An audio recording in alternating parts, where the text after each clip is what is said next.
Assalamu alaikum wa rahmatullahi wa barakatuh, sisters and brothers. Jazakallah khair, Sister Misbah Chaudry. Just to start the program, we'll start the program with the recitation of Quran, inshallah, brother.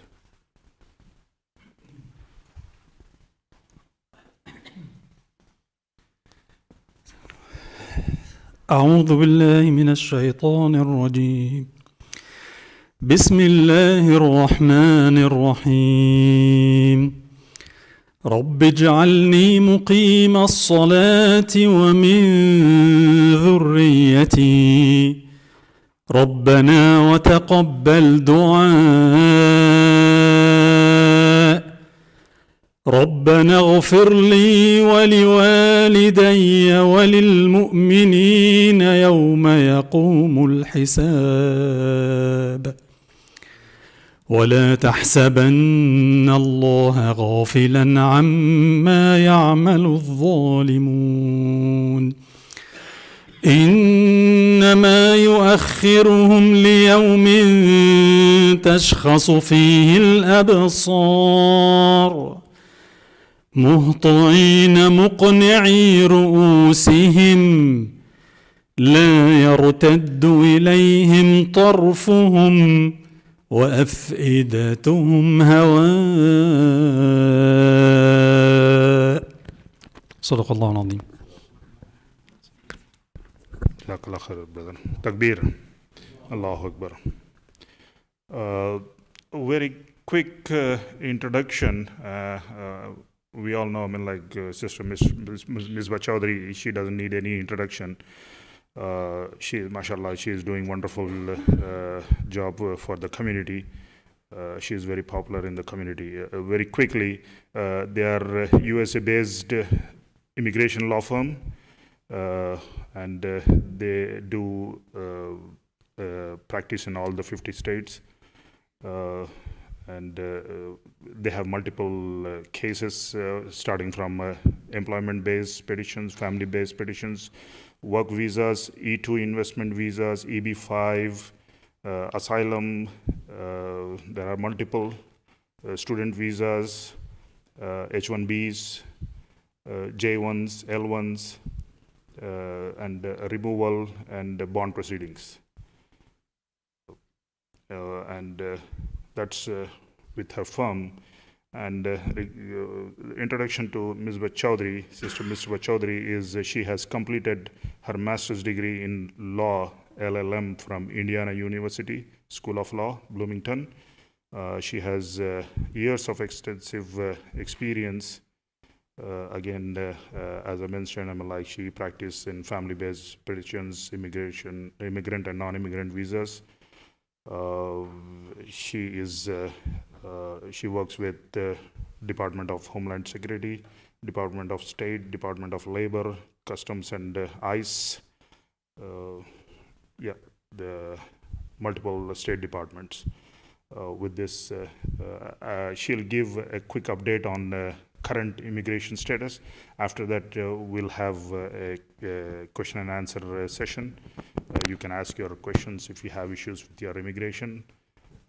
With that, I'll give it to Sister Misbah Chaudry. Jazakallah khair.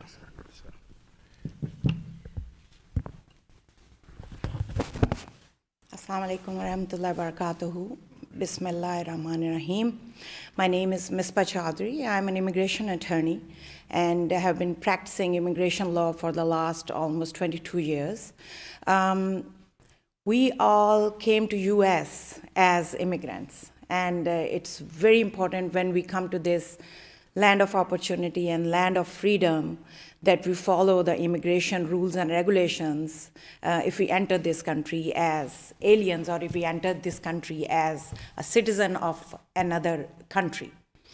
Following the immigration rules and regulations makes our life easier to stay in United States and have a prosperous life in this country for us and for our kids. It's very important to follow all the all the immigration rules and regulations so we can maintain our status in US and will stay away from the problems. I've always used to say this, and I always say this, that everything starts with maintaining your status in immigration, your future, your kids' education, your housing, your own future plan, your businesses, and your prosperity. So it's very important that when you come to this country, how you are going to follow your dream of becoming a US citizen and having a very good life which you dream about. Mostly when we enter to United States, the first stage that we enter into is as a visitor. Sometimes people do enter as student visa or any other kind of non-immigrant visa, like if they are working with some corporation or if they are working with some company on L1 visa, we call it, or if they are coming on the H-1Bs as a worker visa. But always when they come to the US, if they come on a non-immigrant visa, the first priority is to get it changed to an immigrant visa. And when they are here on a non-immigrant visa status, they are at all times, they are maintaining their status, because if any one of them fall out of the status, even for a single day, it is a really hard task to get back into the status or to adjust your status in the future. So the most important thing which we need to follow is that at all times, if we enter United States and we are maintaining our non-immigrant status and are planning to move to the immigrant status, we are not falling out of the status, or we are not overstaying. The people who enter United States on the visit visa, many times I have noticed, I experienced that, they come to us, talk to us.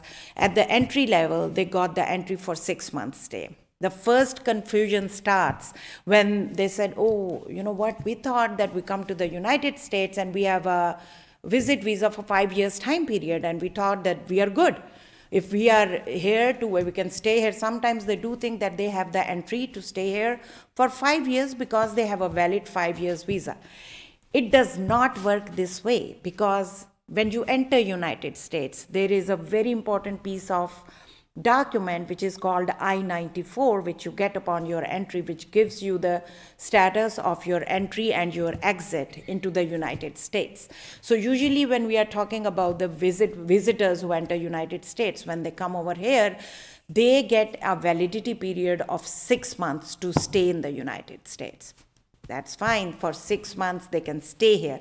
Before the expiration of the 6 months, if they think that, okay, fine, we came here, we stayed here for 2 months or 1 month or 3 months, and then we left United States, we go back to our country and we carry on with what we are doing. We're doing a job, we are doing a business, or we have a home in the other country, we go back to our home country and we are fine, we can revisit again, all of that.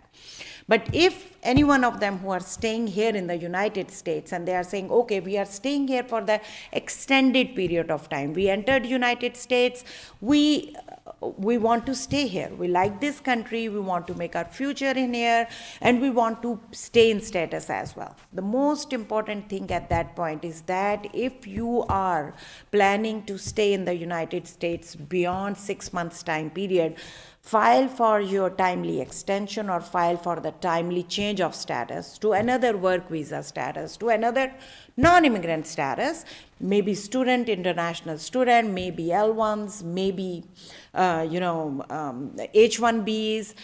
There are so many kinds of work visas. Maybe E2 investment visa, you are interested in doing some business. You belong to that certain country where you can apply for the E2 investment visas, and you like some kind of investment in some business, and you carry on with applying for your change of status and maintaining your status. One thing is that, so at all times, the most important part of staying here, being an immigrant, is that if you are in a country where you are staying and where you are not a citizen, you have to maintain your immigration status, and you keep it intact at all times, so there is no breakdown in between that you are not maintaining your status, and that can cause you trouble. Now, staying in this country, living in this country, carrying on with the work visa. Nobody can keep on staying, not doing work or not doing business. If they have plans to carry on and staying here, they will transfer the visa to some kind of work visa or some kind of investment visa, while they will be planning to change it to the immigrant visa. Very important part of the immigration is that you need a sponsor for you to apply either for the family-based immigration for you or employment-based immigration process. When you are talking about the family-based, you have qualifying relatives who can apply for the immigrant visa for you. When you are talking about the employment-based, you need a U.S. corporation or a company to apply for you for some kind of work visa or for the immigration process, and that is got through the sponsorship. So whenever you are planning to have your status changed to the immigrant status, you will need a sponsor. Either the sponsor will be through the qualifying relative, or the sponsor will be through the U.S. company who is willing to offer you a job, and you can, or number 3 thing is that you can apply through investment visas, that you are willing to put in some amount. You said there are different number of amounts which you can put in. You said that you are willing to put in the amount and move forward with applying for the investment visas. Sometimes when we come here, circumstances or situations become harsh, or sometimes it's negligence also, or sometimes you don't even know the law. And people get themselves into trouble. They overstayed over here, or they extend their stay here and they don't know what to do next. They think that, they come, like when I started my conversation, I said that, they come here, they think, we were under the impression that when we come here, we are here on a visit visa, which is valid for 5 years or 2 years, and we are good. Once we enter United States, we are fine. And they cross the validity period of 6 months and they overstay in the United States. Please keep this in mind. Do not think that if you overstay and nobody knows your immigration status, the immigration department doesn't know the immigration status.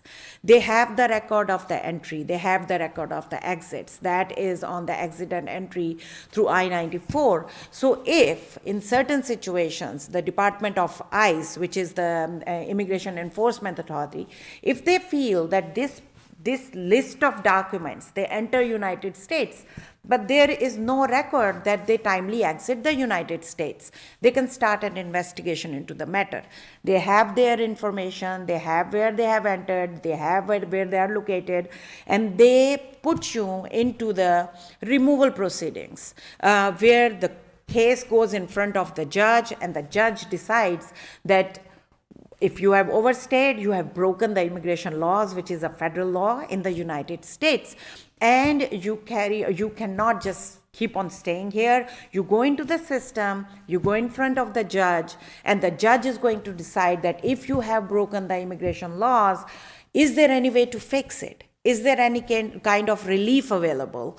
Whether you will be able to apply for some claims saying that, you know what, due to certain conditions, I am unable to go back to my country, and during all this time, I have been staying here because I have fear of past persecution or future persecution in my country, and I cannot go back. And then your case is put in front. See, whatever the window opens with the immigration, it opens in the form of the motions, or it opens in the form of the applications or petitions. You put in your application, you put in your petition in front of the judge, in front of the immigration department, and they put along with it the evidentiary values, the documentation, all of that in support of your petition, and they decide on your case. Let's see if you are thinking it's a criminal case. What is the difference between a criminal court and what is the difference between an immigration court? There is not much difference. They are in both, they put charges on you. When you go in front of the judge in the removal proceeding, which is commonly called deportation process, they put charges on you, which is called the NTA, where they put the charge that, okay, this is the immigration laws or regulations which you have broken, and this is the punishment for that. Under this section, we are going to put the charges on you. In the same way, when you go in front of somebody does any crime, they go in front of the criminal judge, and the judge decide that what are the charges on you, how they are going to be taken care of, if you have any relief available from them, if you have provided them with the evidentiary value, and how they are going to take care of it, and what judge is going to decide for you. So it's very important. Keep this in mind. When you are staying in the United States, I keep on telling that in all my speeches, in all my seminars, that it's very important that if you are in a country, it doesn't matter if you are in America, it doesn't matter if you are in Canada, if you are in Australia, if you are in UK, if you are not present in the country where you are born, where you are a native by birth, where you are a citizen by birth, you have to follow the immigration rules and regulations of that country to stay in that country, because in all of these countries, immigration is the federal rule, which commands all the state laws. So when you are talking about the immigration, it is very important you take it very seriously. All of us, brothers and sisters, we are living here, including me.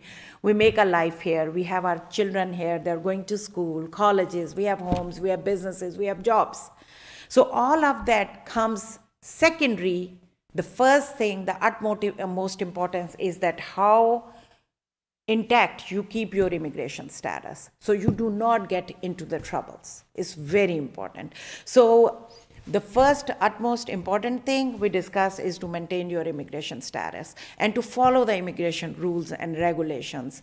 There can be many possibilities. When to come to the US, people ask me all the time, oh, what kind of visas we can apply, what will happen to our families, if we can have dependents, if they can stay in the United States with us, or if they can follow us into the United States, if currently they are not present into the United States. The people who become the US citizens, they question us that how we can get from all around the world, that how come we can get our family members to US, or how, if they are employers, US employers, they come and ask us that, okay, how come we can get from our own country, from our own language, from our own education and qualification requirements, we can get our people to the United States to come and work for us. It is very important to keep in mind basic concepts. Yes, we can get our relatives, our friends, our workers from all around the world to come here and work for us. For right now, there is a very severe crunch of workers into the United States. Companies are eagerly looking for the employees because they couldn't find them. Local people, they do not like to work. We know that, the people who are staying here. So they 80%, 90% depend on the immigrant workers who will come here. And I'm not just talking about the professionals. I'm not just talking about the skilled workers. I'm talking about equally for the non-skilled workers. I'm talking equally about like we do the H-2B with seasonal workers, or the workers who are here for a limited time period, who can come and work in different fields of life. As long as it's a legal work, how they can come, how they can reach here, how they can become a part of the workforce over here and become a get into the circle of life and economy over here in the United States. These concepts needs to be very clear. These concepts need to be clear if you qualify for the family-based immigration, if you qualify for the employment-based immigration, if somebody new comes to the United States, your relative, your friends, and who are interested into living here, students who come from all around the world, they come here to the US and they like the system of education here. They want to make their future here, and they think, okay, I can be an international student here, I can go to these prestigious universities, I can get a degree over here, and then I can find a job, and that is the way for me, or that is the path for me to go towards the immigrant status, or to go towards getting a green card, or to go towards becoming a US citizen.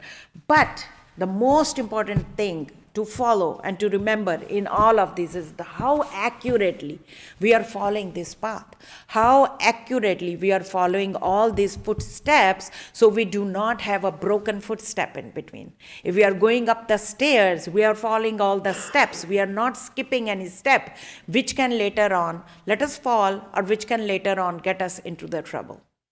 One very important thing which I want to mention here is the concept of knowing what is immigration law.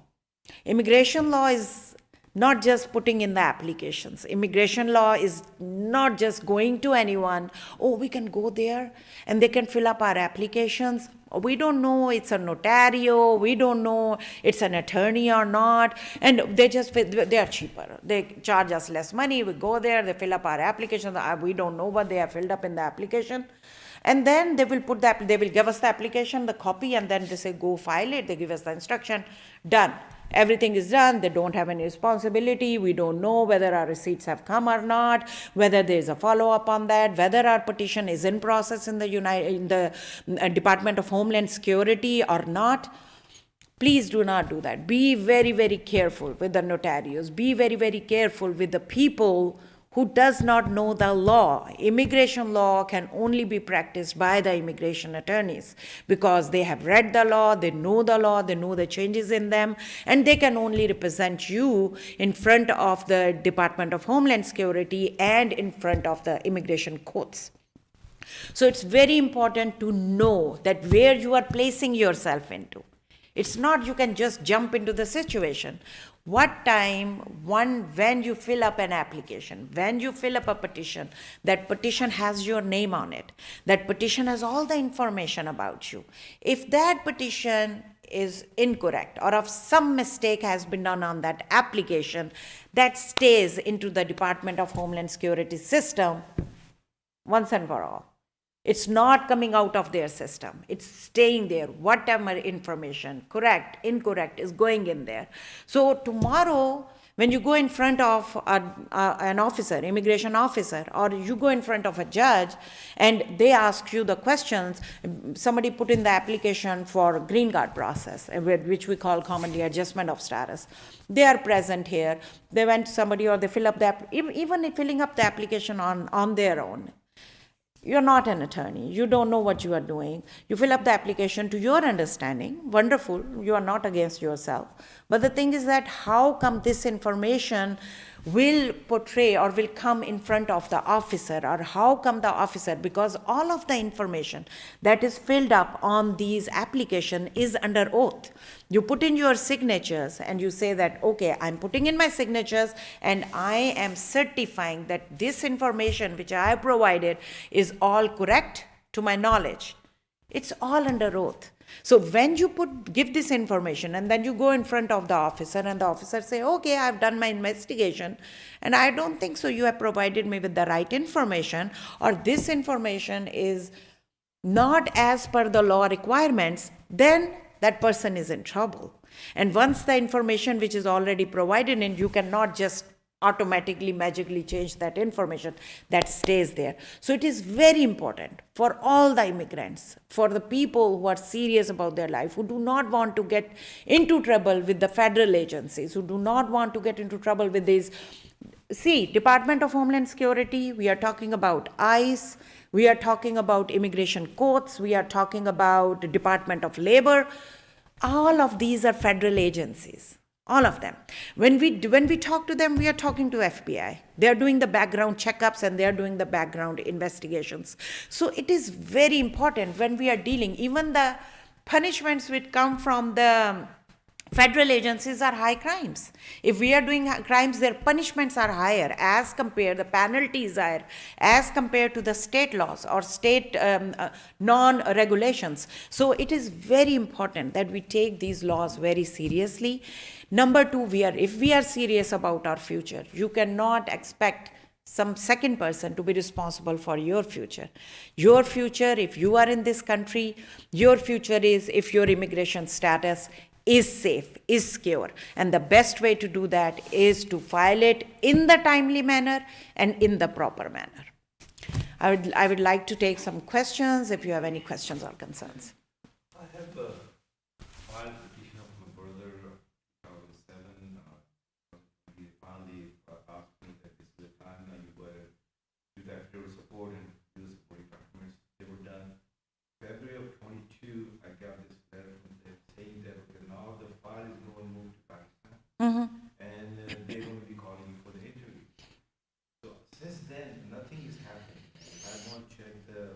what's going on, what's the current status? See, when you are saying 2007, they are working on the cases right now. Now, what happened during the pandemic? In pandemic, the first step is DHS, Department of State, decide on your I-130 petition. Once the I-130 is approved, your priority date become current. For the siblings, it waits for 10 to 11 years of wait. So they transfer your file to the NVC, National Visa Center. National Visa Center process all the Department of State documents, you upload the supporting documents, everything. Once the file is complete over there, they move forward your file to the embassy, relevant embassy, like in your matter, your siblings, it will be going to the Islamabad embassy. When it goes over there, now your file is in the hands of the embassy officers over there, and they are going to look into their calendars, availability, and will schedule the interview. So once the immigrant interview is scheduled, your brother and sisters will go there and do the interview. Now, what happened during the past, we have been facing the pandemic issues during the last 2 years. During that time, initially in the Trump era, and after that, even in the Biden era, when these petitions were on a halt, it's not that we were unable to file the petitions. Petitions were being filed, applications were being filed, but they were not being processed at the interview stage. There was a halt on that because they were not wanting the people from the other countries to enter United States and to spread the pandemic, or so many reasons they were putting the halt on these things. Now see, if we keep on putting in the applications, now that process is not stopping. So they are piling up all the work, but the interview dates are not being issued. So what has happened that at a result of this, they are in a severe backlog right now. Even today, I put in an article, there was an article from the Department of Homeland Security that how they are thinking to overcome the severe issues of the backlog which they are facing in the United States as well as around the Department of State, which operates all of the embassies and the consulates in the world, the US embassies. So this is the halt. Your brother and sister, their petition is complete, their file is transferred since February, so they are in the line. It's not that anything is wrong with the file. File is complete, but the file is sitting on the desk of the officer, relevant officer.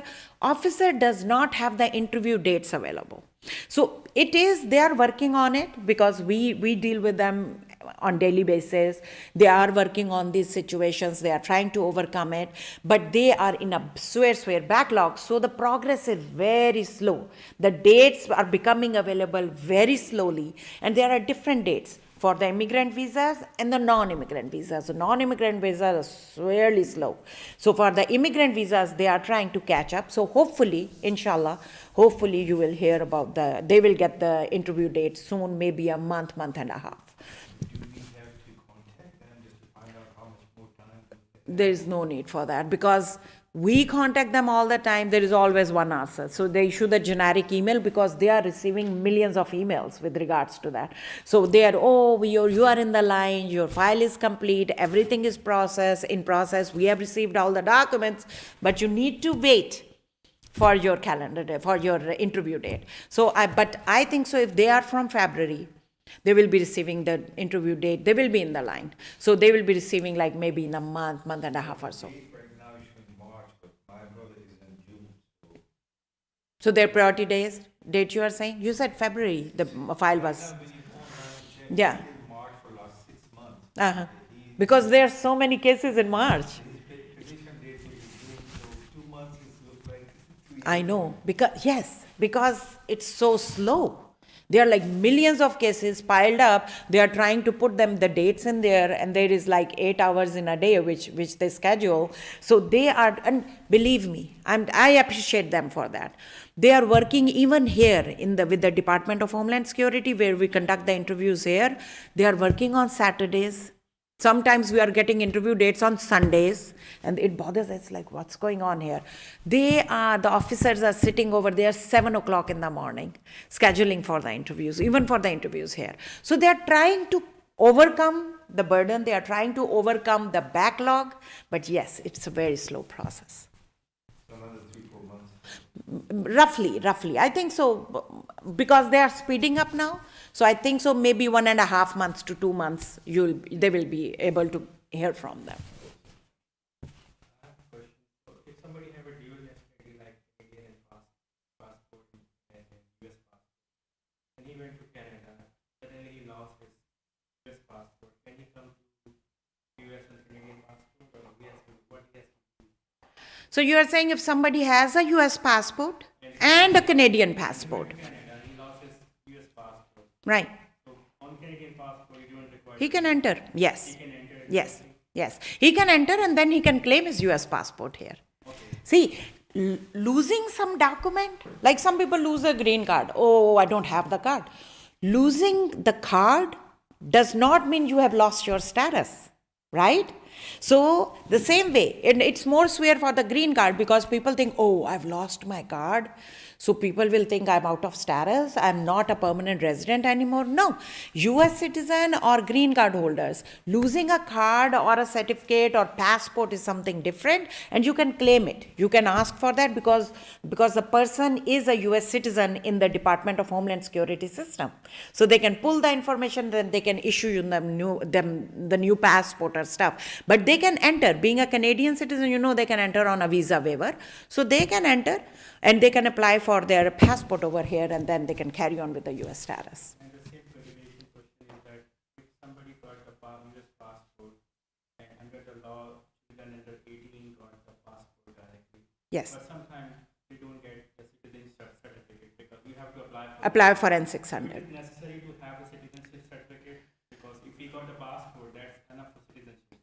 What give advantages to have the citizenship certificate?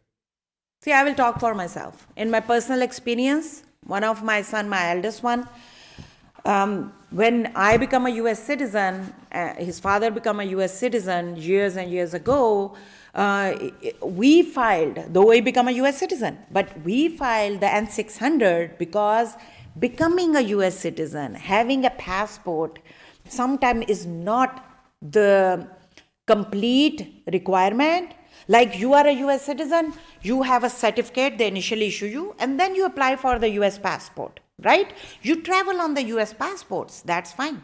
But when there are certain departments, there are certain areas, colleges, universities, who like to look at your status. You take the passport there, the students, they will say, we don't know, if you are a US citizen. So it's very important. Personally, I have done that, and I always encourage people to go, if the kids, in the kids situation, go apply for the N600. If you apply for the N600, the child will get the, certificate of naturalization, citizenship, and they are good. It's a proof of their citizenship. Can they be applied after 18 also? Yes, they can. After 18, they can apply for N400. So before 18 age, because N400 application, which is the naturalized application, cannot be applied before age of 18. So before age of 18, N600. Once they cross the age of 18, they can apply direct N400 over there. Yes, sir. What is the easiest and quickest way to call my mother-in-law? Is it visitor visa is advisable and then I can convert it to immigrant visa or apply for immigration? Okay, so it's two ways, right? Number one, sometimes people say, oh, they already have a visit visa, right? So if they already have a visit visa, they enter United States, parents, they enter United States, and we move forward and we apply. After 2 months, we apply for their adjustment while they're still staying here. We apply for the adjustment of status, their process starts, they are pending status here, and 7-8 months, which is the roughly processing time period for this kind of application, they can get the green card, and they carry on with their life here. Second situation is that the parents are outside of the United States. They say they don't have a visit visa. So if they don't have a visit visa, there are two options. Either to first apply for the visit visa, get them here, and then apply for the adjustment here in the United States. Or you will say, okay, my spouse, she's a US citizen, the daughter is going to start the immigration process, so which is by applying the I-130 family-based petition and move forward with the consulate process. So the consulate, the basic difference when it comes to the consulate process and the adjustment of status is the timeline. How much time is involved? If for right now, the visit visas are such such a backlog that we say, okay, if I first wait for the visit visa date to come, and then if she gets the visa or she doesn't get the visit visa, because they know in their system that their daughter is a US citizen, she can anytime apply and get it done through the consulate process. So even if she doesn't get the visit visa, she will come to the US as an immigrant through the consulate process. So that's fine, right? And there is always issuing the visit visa or getting is the discretion of the officer. It's a personal discretion of the officer on the window. But when you are talking about the immigrant visa, it's the privilege of a US citizen. So if you're talking about your mother-in-law, it's the privilege of your US citizen spouse, the daughter, who can apply for the mother to come to the US. With the timeline, the only thing, the crunch which comes into the timeline, roughly we think, and which was happening before the pandemic crunch, is that 7 to 8 months, parents are here on a visit visa. After 2 months, 60 days lapse, you can move forward, apply for the adjustment. 7, 8 months, it gets processed. During that time, they're in the pending status. Fine, they will get the status here. If you go through the consulate process, roughly for the parents, the consulate time was year to say 12 months to 15 months. So it's not much of a difference there though, but it totally depends on the circumstances, that whether you want her to first apply for the non-immigrant visa and, visit visa and come here and want to do the consulate, adjustment, or she's fine there, she has other kids there. Even if the process takes 12 months to 15 months, she's fine. She will go for the immigrant visa interview and will get the interview done and come on a green card.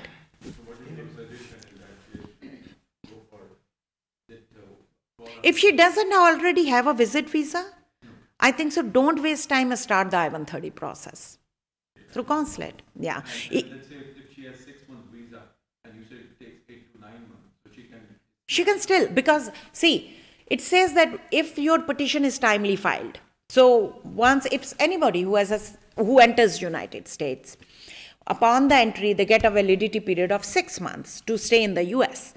2 months is the leisure period, intent period, we call it in our legal language, that when you enter in any status, when you enter in United States, in the non-immigrant status, for 60 days you cannot apply for the change of status, adjustment or extension. That's the law. So 60 days lapse, she is eligible, that the daughter starts the process and she can do the adjustment. Here roughly it takes 6, 7, 8 months, I'm saying. But during that time, if after the 60 days lapse, the petition is filed in a timely manner and is pending in the system, she's in a pending status. So she can stay here even beyond the 6 months time period. Same question what he just asked. Let's suppose if my mother applied for Masjid and after 7, 8 years gone by, number has not come yet. Now she want to come and visit. If I go and sponsor as a brother, then she can still get the visa. She will get the visa. There are so many. I know. There are so many misconceptions which travel around. So people come to me and talk to me and they say, oh no, but we heard that, this is against the law. Or even if you have a petition filed and pending, you cannot, immigrant petition, like your mother applied for the sister. And, it takes longer time period. Sister is married, sister is unmarried. It makes a lot of difference in the timeline of processing timeline of the visa. So you say, okay, during that time, she's stuck over there, but she cannot apply for a non-immigrant visa. There is no restriction in the law. So when you talk about the law, about the immigration process, you go through the regs and you read that, you cannot find any restriction there that if somebody has filed for an immigrant visa, where the processing time is 6 to 7 years, they are restricted to apply for the non-immigrant visa. There is no restriction. In the application, when they ask, have you applied for the... Yes. Can you share them? We say yes. Yes, always tell the truth, because they know the truth. They can figure out They can check into the system and they can figure out with the names, last name, date of birth. They have everything in the system. So never, and this is one of the important thing also. No need to lie to the immigration because they already have all the information available. So I have a very basic and dumb question maybe. I'm on a green card right now, so with my family. Ji. So what are the next steps from an immigrant perspective? Do I need to take steps or should I wait for 5 years for the passport eligibility? Second question of this is basically is that I've got kids who are under 18 right now and they will turn 18 by the time 5 years are complete. So what steps do I have to take for them? See, you are a green card holder. How did you get the green card? Through my company L1 visa. Through L1, right? So when you get the green card through your company or through employment, right? So through employment, you will become eligible to apply for the citizenship after 4 years and 9 months. So at 4 years and 9 months lapse, you can put in your application and they will process it. Now you are saying you have a son who is, I have my wife and my kids along with me at the same time, right? yes. Some of my kids will turn 18 by the time 4 years, 9 months or something. Uh-huh. So will it be a different process or will it be the same process? No. So once your kids will turn 18, say some of the kids will turn it, cross the 18 years of age. So same thing which we answered first. So if they cross the 18 years of age, you will be filing separately. Every family member will be filing N400 with the immigration to apply for the citizenship application. If the children are under, say still you are a green card holder, you are not a citizen. So the kids are not acquiring citizenship. They can acquire only if one of the parent is a US citizen, right? So you all are turning or becoming eligible for the citizenship at the same time. So the kids who at that time will be underage, you can apply for their N600 and based on your application. First, you guys will become the US citizen and for those kids, you can apply for the N600. And the kids who will cross the age of 18 or 18 at that time, they will be applying for N400 of their own. So each candidate will apply for their own application. First the parents will apply, then the kids will apply. Yes.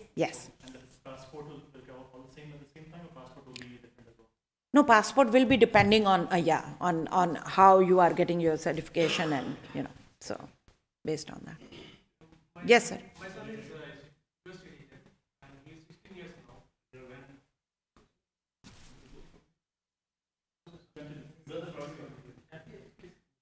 So you are saying you are a US citizen? No, my son is US citizen. Son, okay. And he is 16 years old. And my wife is on L1 and I wanted to.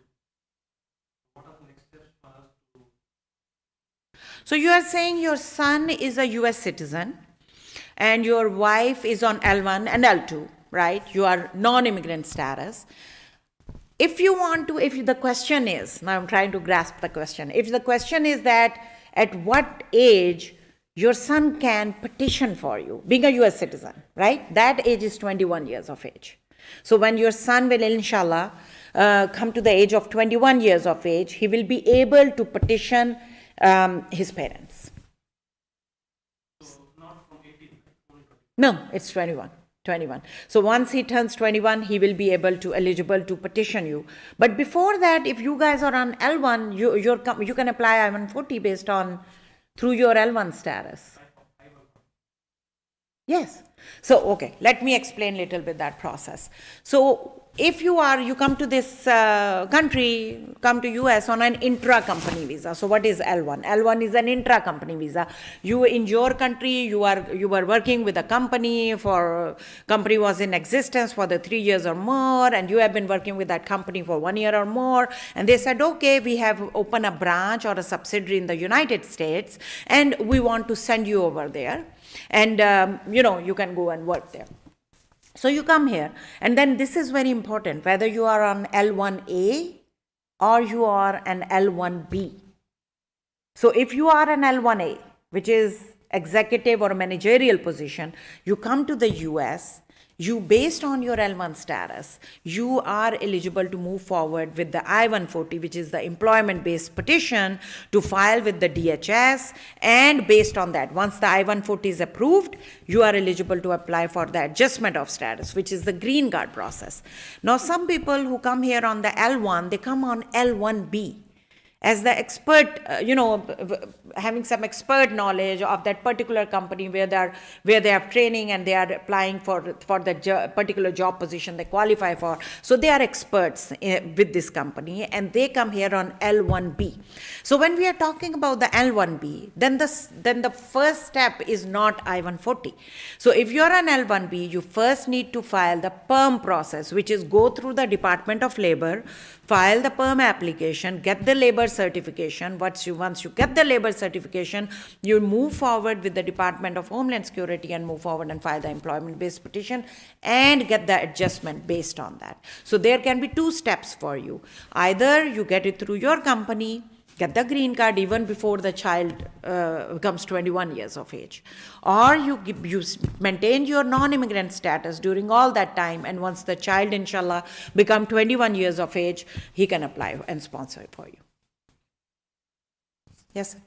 Actually, one of my friends is applied for adjustment status, and they have some critical problem in all US. Okay. So he got An RFE. permanent residence is approved, but his difference he got rejected. So you said your friend, he applied for the adjustment of status. His whole family is applied. Okay. Some critical situation they want to move out of country, so they went there. So he has the H1 status, valid status. Okay. So he went back to his hometown. He got permanent residency. Family got rejected. Rest of the people. So he took that again back to U.S. embassy. Got that H1 stamping, valid stamping until 2025. Uh-huh. The whole family moved back here. But he received a green card after he entered into U.S.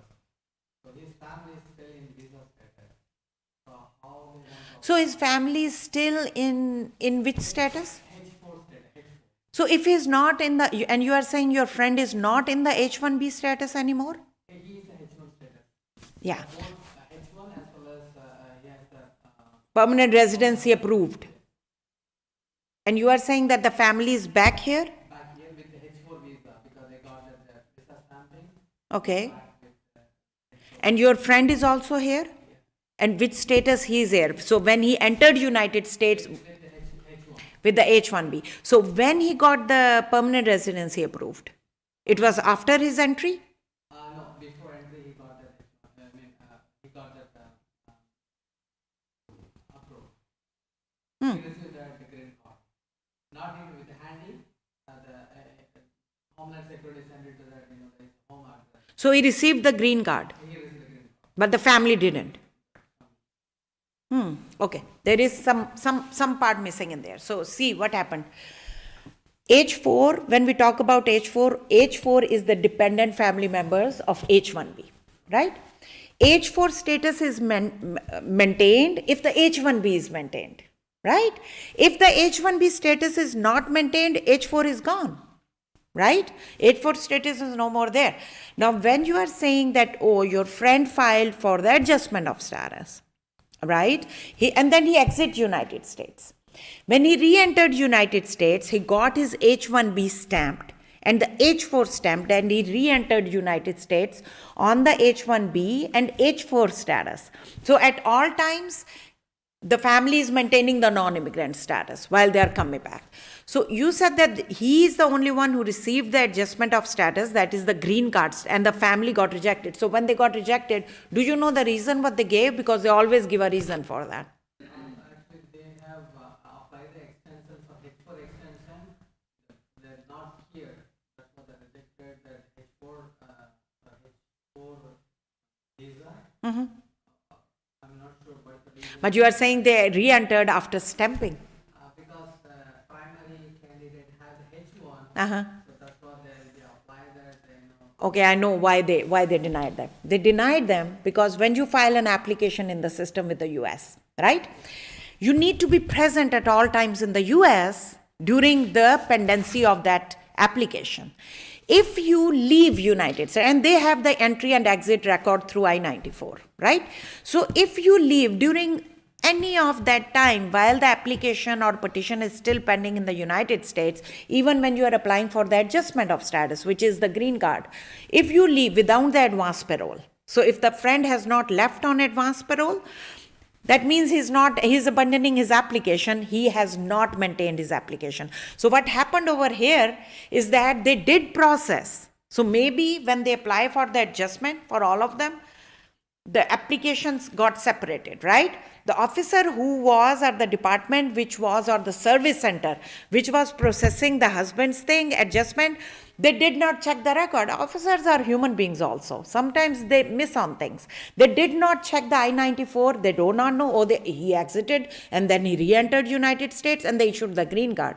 But the officer who must be working on the dependents, on the family, they check the record that, we see the I-94 and there is an exit during the pendency of the adjustment application. So they denied the application and denied the H4 status, saying that, during the extension period, when you applied for the H4 extension and your adjustment, you were not present in the United States. So then how that family dependence is, So for right now, they are on the H4 status because they got the stamping done.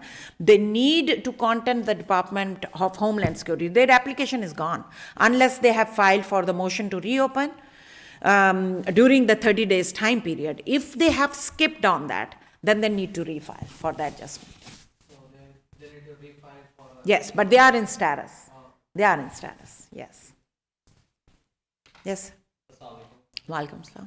मेरा नाम इकताब है, मैं पाकिस्तान से हूँ जी. और F1 student status पे जी. For adjustment status और मेरी वर्किंग जो थी उसमें रिसर्च गूगल रिसर्च मैंने अभी तक 16 ईयर ऑफ एजुकेशन पाकिस्तान से कंप्लीट की है और EB3 और EB2 का एक प्रोसेस जो मुझे पता चला है कि this is the best way to get shortly और उसमें जो EB3 है उसके लिए मुझे जो स्पॉन्सर्स की तरफ से गाइडलाइन मिली है कि you have get 2 years of work experience.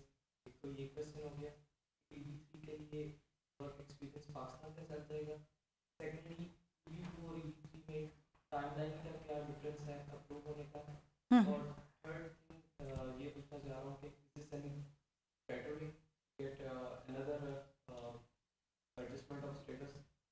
देखिए, जैसे मैंने पहले बोला, and everybody is comfortable in Urdu language. Okay, so जैसे मैंने देखें पहले बोला था कि आपको ग्रीन कार्ड लेने के लिए आपको स्पॉन्सरशिप की ज़रूरत है. आइदर आप स्पॉन्सरशिप लेते हैं थ्रू एम्प्लॉयमेंट या आप स्पॉन्सरशिप लेते हैं थ्रू फैमिली. ठीक है. अब आप जब ये कहते हैं ना कि जी वो ग्रीन कार्ड में लेने ना, whether it's an EB2 process, EB3 process, आपको एम्प्लॉयर के थ्रू जाना है. ठीक, unless you qualify under national interest waiver और there can be other things which you qualify for. If not, where you can self petition yourself. अगर आप self petition अपने आप को नहीं कर सकते, this is the best way. You are from Pakistan, आप ये कह रहे हैं मैं पाकिस्तान से हूँ.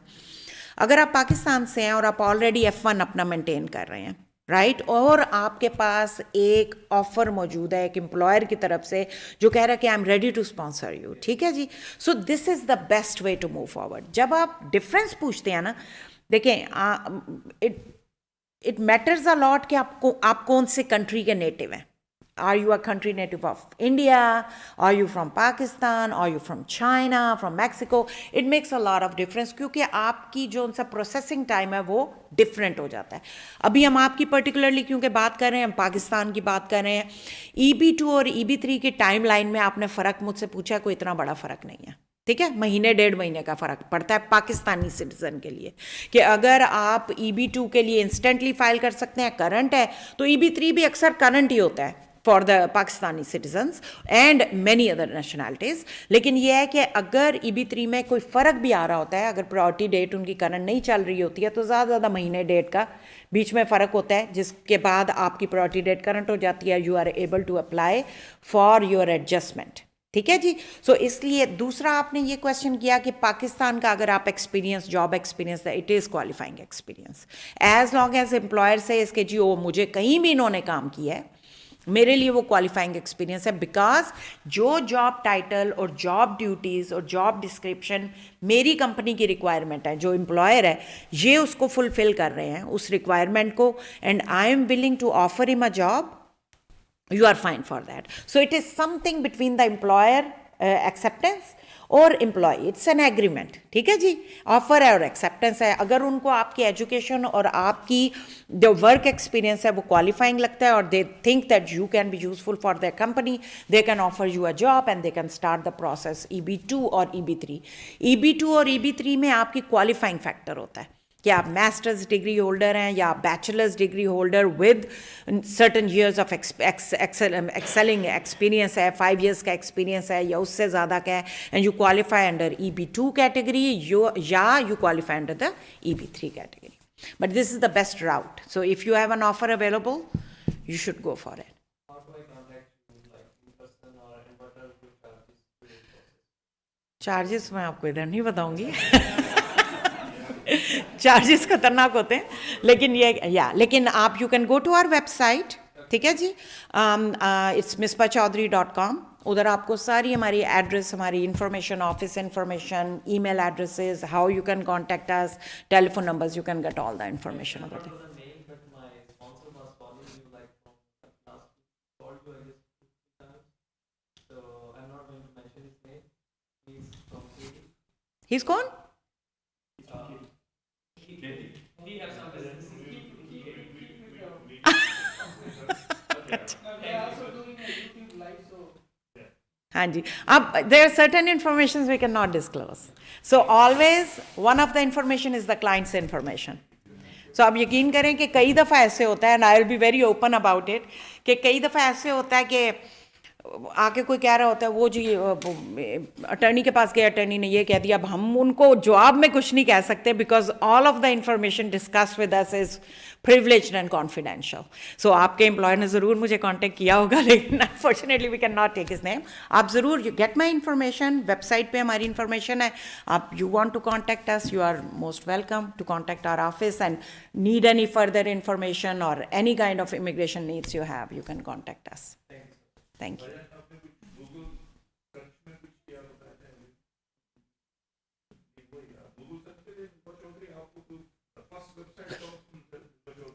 जी हम अपनी वेबसाइट पे बड़ा काम करते हैं, इसलिए आप फॉरन पुल कर देते हैं। नहीं, आप you enter my name and our website, all connections will, Facebook page हमारी इंफॉर्मेशन पुल करती है। जी अस्सलाम वालेकुम। जी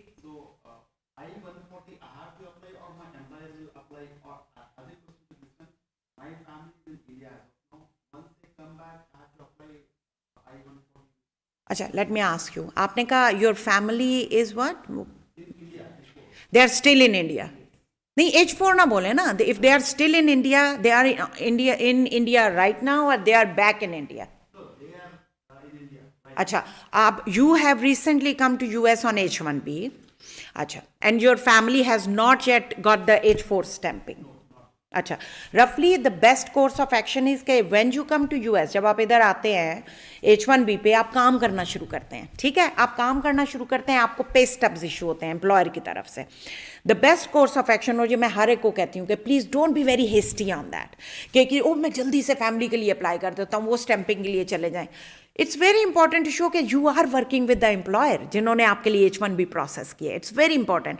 तो उसका तरीका क्या है कि आप पहले पे स्टब्स अपने प्रोड्यूस कर लें, कोई 3-4 पे स्टब्स आ जाएं आपके, उसके बाद जो उनसे आप अपनी फैमिली को कहें कि जी हाँ ज़रूर अपॉइंटमेंट लें और जाएं, और जाकर उनको पता हो कि you are maintaining your H1B status and you are working with the employer जिसने आपको स्पॉन्सर किया था। ठीक, नंबर 2, आपने क्वेश्चन ये किया कि जी whether my employer is going to automatically file the I-140। अब जब आप H1B की बात करते हैं, उनको L1 का जवाब दिया था मैंने कि वो डायरेक्ट, अगर वो L1 नहीं है तो वो डायरेक्ट I-140 प्रोसेस करते हैं, they can eliminate the DOL process which is the first step to start employment based green card process. ठीक है जी। अब H1B वालों के लिए ये नहीं है, L1 के लिए इसलिए होता है, L1A के लिए because the same company is sponsoring them और ऑलरेडी एस्टेब्लिश कर देते हैं the need for that employee. ठीक है। अब आपका क्या होता है कि जब जैसे आप H1B पे हैं, आपके लिए your company has to do the go through the DOL, department of labour, do all the recruitment step, take care of all the process, जिसको हम perm process कहते हैं, and get the labor certification for you. It roughly takes 10 to 11 months. ठीक है जी। एक दफ़ा आपके labour certification certified हो गया, आपको मिल गया, उसके बाद आपका I-140 स्टेप आता है, विच इज़ द सेकेंड स्टेप। ठीक, आपका I-140 स्टेप आ गया, I-140 फाइल किया उन्होंने based on the approved labour certification, आपका I-140 फाइल हुआ, उन्होंने प्रोसेस किया, अप्रूव हो गया I-140. Now you are from India. ठीक, अब इंडिया का क्या है कि it's a long processing time, priority dates are way packed up, क्योंकि इतने सारे माशाल्लाह इंडियन सिटीजन्स हैं जो अप्लाई करते हैं in the years and years process. So रफली जो एडजस्टमेंट का स्टेप, जो प्रायोरिटी डेट जब करंट होती है, टेक्स 8 to 9 years. सो आपने क्या होता है कि ड्यूरिंग ऑल दैट टाइम, अब आप एडजस्टमेंट थर्ड स्टेप पे नहीं जा रहे हैं, ड्यूरिंग ऑल दैट टाइम आपको अपना non immigrant H-1B status US में मेंटेन रखना है. आप उसको मेंटेन रखेंगे and then you will be able to go to the third step which is the green card process. ठीक जी जी. I have two questions though. One question related to him, he asked about his siblings. जी जी जी. Yes. So my elder brother and you both are US citizens. So my elder brother applied our two other brothers, married family. So and they are documentally qualified as well. So we have got the email from the NBC that you are documentally qualified, and we are waiting for the interview slots available at Islamabad. Okay. Same way I applied for my wife. I got the documentary qualified emails as well. But it has been more than 1.5 years by now. And I got married in 2019 since I applied. Okay. Still that, as you have mentioned, there is a lot of backlog. Yes. So my question to you would be that what we can do in order to make them question to expedite our cases. Is there any way we can, ask them to expedite? You are a US citizen, right?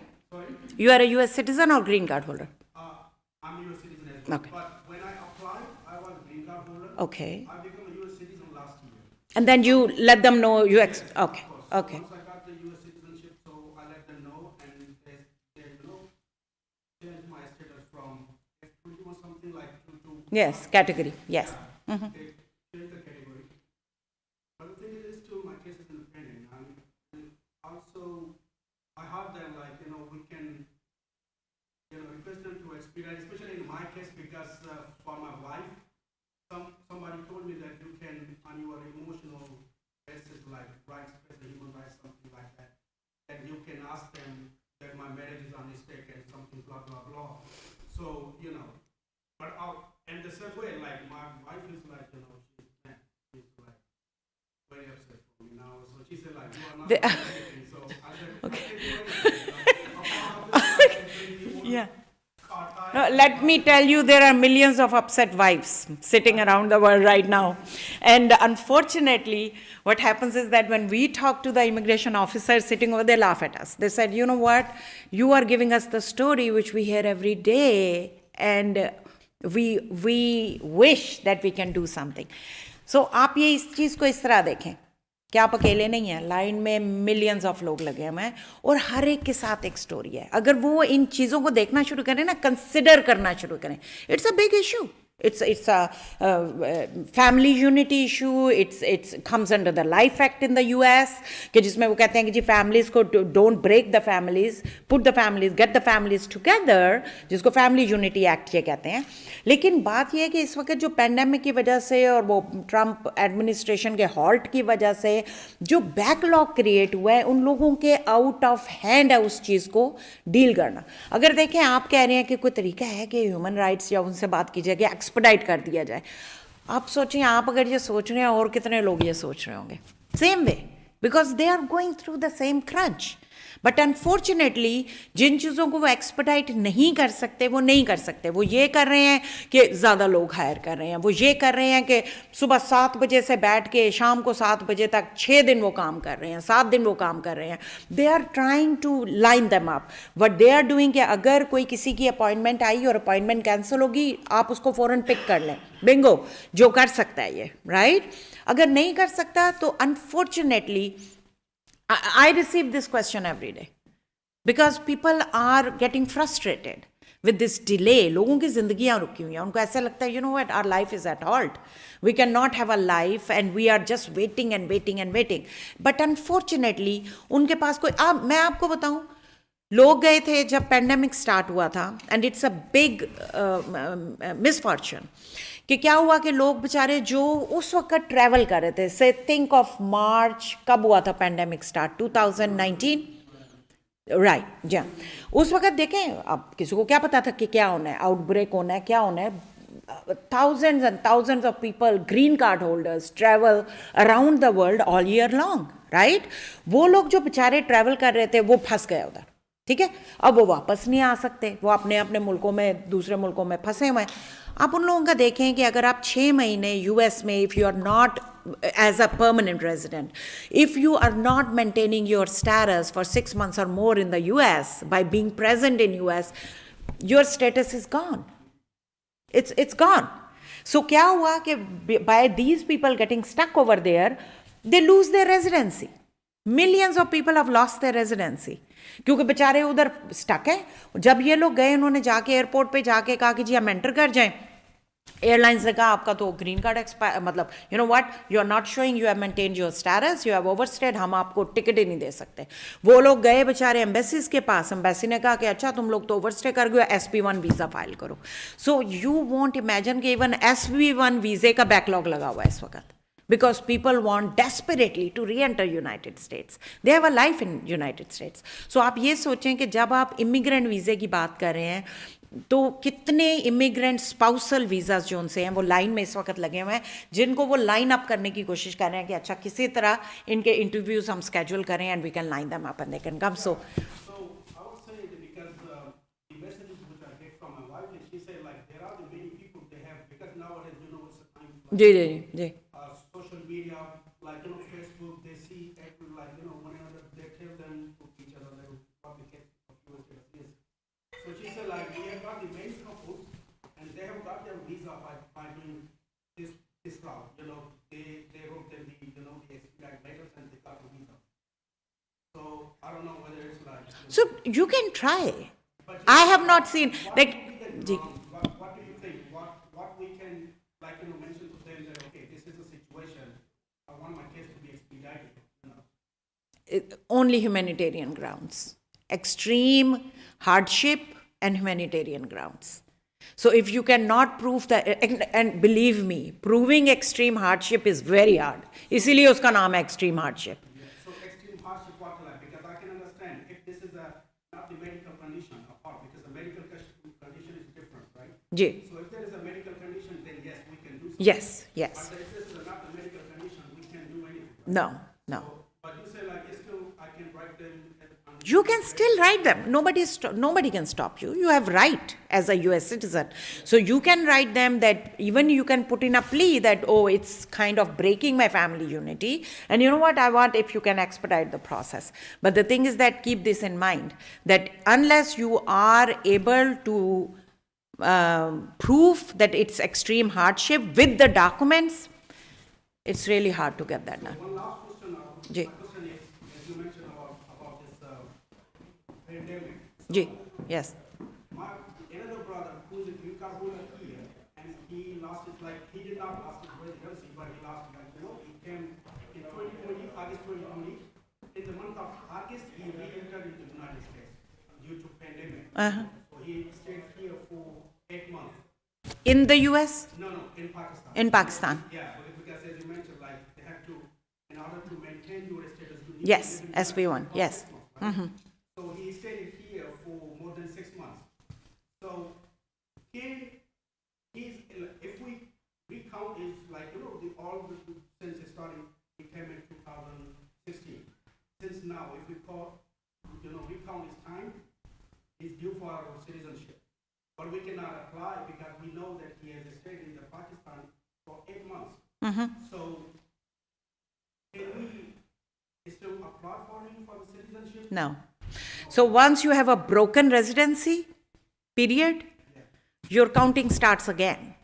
So you need to be, the law says, during the last 5 years, starting from the time when you want to file, from that time period. It's not that you have a green card for 9 years and you can count the 5 years from there. No.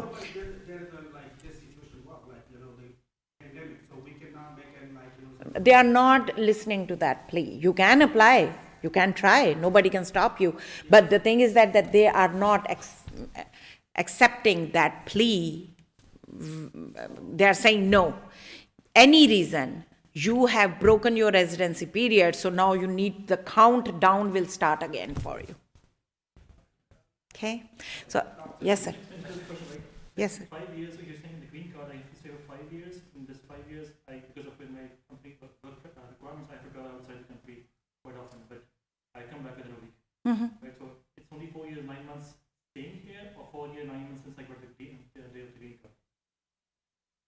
4 years and 9 months from the green card. The day of the green card, right? Yes. Not the days counting. No. That is half of the time. You need to establish that you have maintained your residency 2 ways. Number 1, 30 months or 2.5 years of the last 5 years time period, or 4 years, 9 months time period.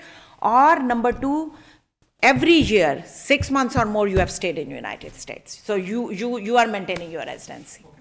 Okay? Thank you very much. One last question from our Masjid director. He is our Sure. Masjid director for the Masjid. Ji. A simple question.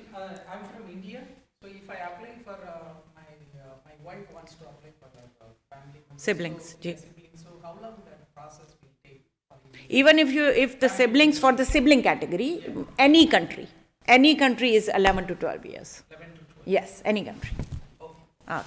Thank you so much. Thank you very much. Thank you very much, sister. Yes. Yes, sister.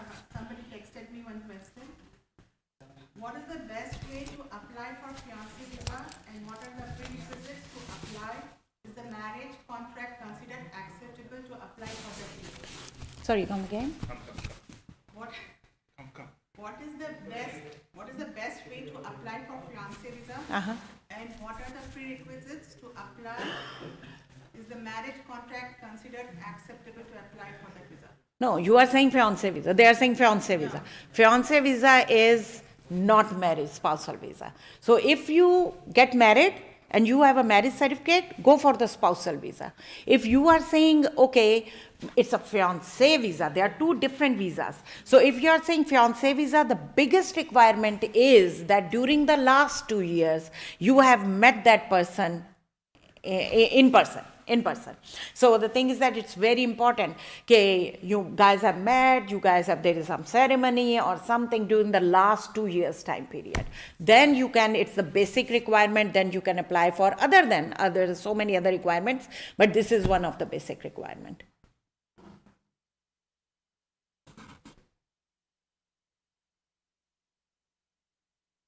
Okay. Oh, okay. If he's listening, yeah. He said he's listening. Like, am I clear? Like, what is the best way to apply for fiancé visa and what are the prerequisites Ji. to apply?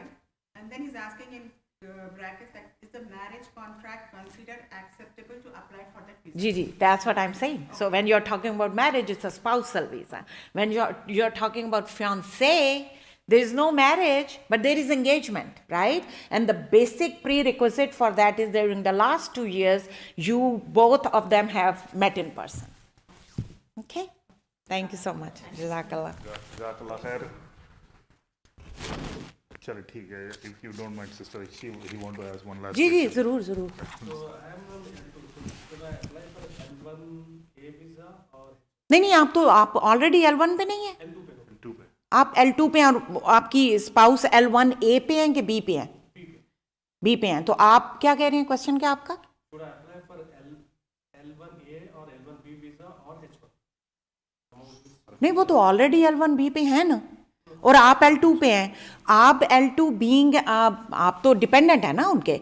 So if on your own, कितने अरसे से आप L1 पे, इधर L2 पे? 6 months. देखिए, आपको ये स्टैब्लिश करना होता है वेरी इंपॉर्टेंटली. एक तो आप इंट्रा कंपनी वीज़ा L1, ठीक है जी. आपको बहुत इंपॉर्टेंटली ये स्टैब्लिश करना है कि ड्यूरिंग द लास्ट, एक तो company is in existent for the 3 years or more, maybe 10 years, whatever, and then you have been working with that company for 1 year or more. अगर अभी आपको 6 महीने होते हैं ना, आप कर सकते हैं ये स्टैब्लिश. सो आप अगर किसी कंपनी के साथ आपने काम किया और आप ये स्टैब्लिश कर लेते हैं, यू कैन ईदर, डिपेंडिंग कि आप जो उनसे हैं, आप एग्जेक्टिव मैनेजरियल पोजीशन में उनके साथ काम किया आपने, या आपको एक्सपर्ट, जो मैं आपको कह रही हूँ कि एज एक्सपर्ट एम्प्लॉय जो होता है वो किया. अगर वो एक्सपर्ट एम्प्लॉय है L1B, आप उनके थ्रू अप्लाई कर सकते हैं. और अगर इफ मैनेजरियल एग्जेक्टिव में की है तो फिर then it's L1A. If not even the same company जिन अगर वो यूएस में उनके देखें US incorporation is very important. अगर यूएस कंपनी मौजूद है और यूएस कंपनी जो सी है वो आपको H1B के लिए स्पॉन्सर करना चाहती है, they can sponsor you. Registration starts in March. But which is the best among the three? Which is the no this is the hard question. देखें जब आप H1B की बात करते हैं ना तो आप कोटा की बात कर रहे हैं. You are talking about quota. ठीक है. अब कोटा में आप पिक होते हैं नहीं होते हैं ऊपर वाले की मर्जी है. ठीक है. तो then you wait for the next year to apply again for the registration and quota. लेकिन L1 में कोटा नहीं है. L1A या L1B में कोटा नहीं है क्योंकि आपकी कंपनी आपको पिक कर रही है. So if you have a company available जो आपकी एम्प्लॉयर कंपनी है पुरानी और वो they are willing go for the L1A और L1B ऑप्शन. ठीक है जी. Thank you. Jazakallah khair, sister. I Thank you wish so I met you 22 years ago when I spent a lot of money just talking to attorneys. Jazakallah khair. Thank you very much. Thank you so much. Impressed. You have given all your knowledge, share your knowledge, I mean, give long questions, answers. I mean, believe me, I mean, like when I came new, 2000, 2002, I was spending a lot of money just to talk to attorney. Believe me. Just look at attorneys. Yeah, exactly. Yes, exactly. And that too, how many? 10 minutes, 15 minutes? Maybe $79 at that time, 22 years ago. No, definitely. I still get that same question. So when I go, the people are asking in my office, she's the attorney. She will talk to us. So sometimes they don't even hope to see the attorneys, which is not good. I think so attorneys are available and they should be available to give the clarity. उसके बाद आप higher करें ना करें attorney को, कौन सा attorney process करता है, लेकिन अगर से मेरे पास कोई मेरा क्लाइंट आ रहा है, मुझसे बात करने आ रहा है, क्लैरिटी आ रहा है, तो उसको एटलीस्ट पता चलना चाहिए कि वो क्या प्रोसेस है, what he is getting himself involved into. जी. No problem. We, the brother he asked, we are US citizens. My kids have US passports. Do we have to file naturalization certificate for kids? 2 of them are 18 plus and one is under 18. My 2 kids 18 plus were born in Pakistan. My 2 kids 18 plus were born in Pakistan, but now, like their US passports. हाँ, they so have US they, passports. yeah, so देखें, it depends. वही मैं आपको कह रही हूँ जो पहले we answered this question before that if they are under 18, they need to file for N600. I always encourage N600. They do file, get your certification for the kids so they know they are US citizens, and it helps in many ways in the future. If they are above 18 and they are not US citizens still, then they need to file the N400 for them. My apologies, sister. Now you made me to ask, okay? Okay. I have exactly the same. You are the best, but I have a different opinion. Uh-huh. When you said it will help them in many ways, I want explanation many ways. Many ways, okay. Why should I put 6, I don't know how much the fees is, same case. No, I it's have a lot of I have fees. 2 boys, they have passports, everything, they finish the college. Nobody asks for citizenship certificate, naturalized citizen certificate, their passport renew for 4 times, alhamdulillah, everything is fine. So why should I spend my money to get them a piece of paper, a naturalized citizenship certificate? And, I don't know. if you Okay, got so when in lots of college systems, when you go into when the kids go into the college, they do not ask for the copy of the passport as the proof of their citizenship. Both of them finished the college. They finish the college, no, but they are lucky. Which college they went to? We should send all our kids to Texas their A&M, college. They went to Texas A&M. Mashallah, mashallah. But the thing is that yes, in many ways, in many colleges, many institutes, med school, law schools, they do question, they ask for the proof of the citizenship. Passport, US passport, somehow is not a complete proof of the citizenship in their documentation or whatever, and they do ask for the citizenship. Like when you go and apply, you become a US citizen, you have that certificate, right? You go and apply for the US citizenship, for the US passport. You cannot apply for the US passport without the US citizenship certificate, right? So in some institutes also, they do ask for, as a proof of the citizenship, they do ask for these certificates. So you are lucky your kids were not, have not faced it. Ji? Birth certificate if they are US citizens. That is the proof, yes. Then they don't need to apply for naturalization, right? They are already by birth US citizens. Ji, ji. No problem. You told that I-140 to get the approvals, everything, I have to maintain H-1B. Yes. H-1B I can, I mean, it's like the process time is 9 years. So H-1B I can maintain only up to 2-3 years after the extension, another 3 years. 6 years, yes. So, okay. So the rule says, yeah. So initially you come to US on H-1B or do the change of says 3 years H-1B you get. Then you can get another extension for 3 years. So 6 years. During that 6 years time period, if you timely, you find an employer or your employer who you are working with, it can be any other employer also, any other company. They do the perm process for you, labor certification, and move forward with the I-140 during that 6 years time period. You get automatically extension of 1 year upon pending I-140, upon I-140 receipt, every 1 year thing, and upon approval 3 years extension beyond 6 years time period, until you become the green card holder. So once I get a I-140, I can travel to like more than 6 months and I can come back? On I-140? More than 6 months. No, I-140 is not a green card. Your 485 adjustment is the green card. I-140 is the employment-based petition which initiates the adjustment. So I-140 is separate, your 485 is separate, and then even if you travel on advance parole while your green card is still pending, I will never suggest that go beyond a certain time period out of the country. Then once you become a green card holder, you still cannot go beyond 6 months thing. You have to maintain your residence in the United States. So every year you can go come, but at least 6 years you need to stay in the United States so to show that you are maintaining your residency. Thank you. Thank you so much. Thank you. So I got this note. What it says? I'm trying to read what you are asking for.